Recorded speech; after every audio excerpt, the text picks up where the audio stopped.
Be ready. Start.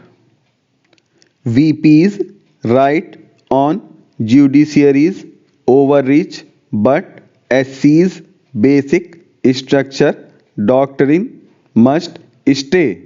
It is good for robust democracy.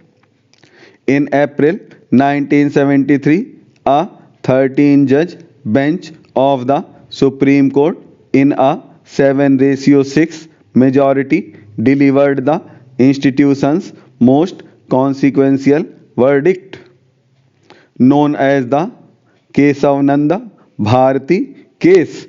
It declared that Parliament's right to amend the Constitution is not unfettered.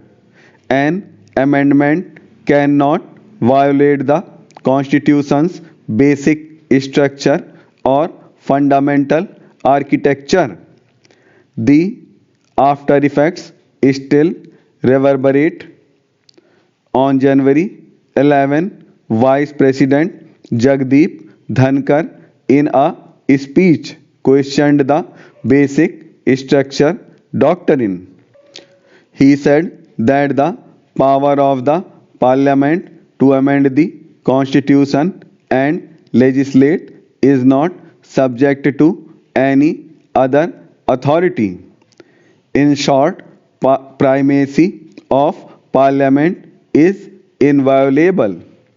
The basic structure doctrine arose out of the working of the Constitution over 2 decades. The relevant Article 368 does not clearly spell out the scope of Parliament's amending power. At first, SC held that Parliament has unfettered power. Subsequent cases saw the emergence of dissenting views. Sajjan Singh versus State of Punjab, and in the Golaknath case, the majority in an 11-judge bench held that fundamental rights cannot be abridged. Finally, in 1973 came the basic structure doctrine. It was not a bolt from the blue or usurpation of the powers of Parliament. Instead, it reflected the maturation of a democracy. Take away the basic structure doctrine, the legislature could conceivably knock down the checks and balances that come through the separation of powers between the legislature, executive, and judiciary. That would go against the tenor of the Constituent Assembly debates that had certain of a robust democracy as the main goal.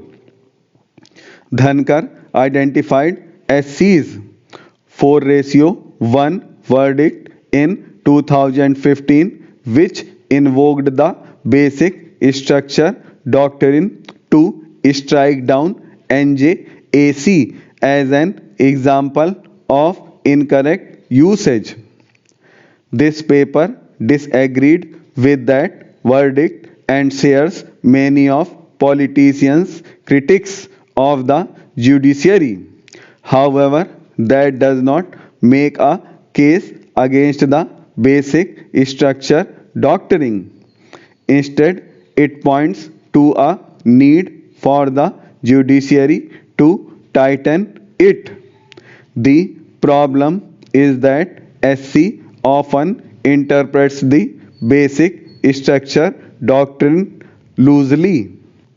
This opens the door to the judiciary to stray into domains of the legislature and executive, and that creates enormous problems.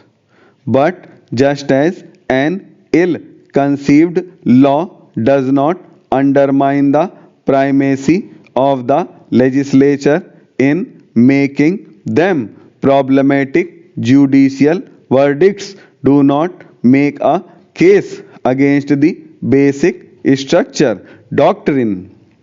Many aspects of judicial functioning need change. The basic structure doctrine is not one of them.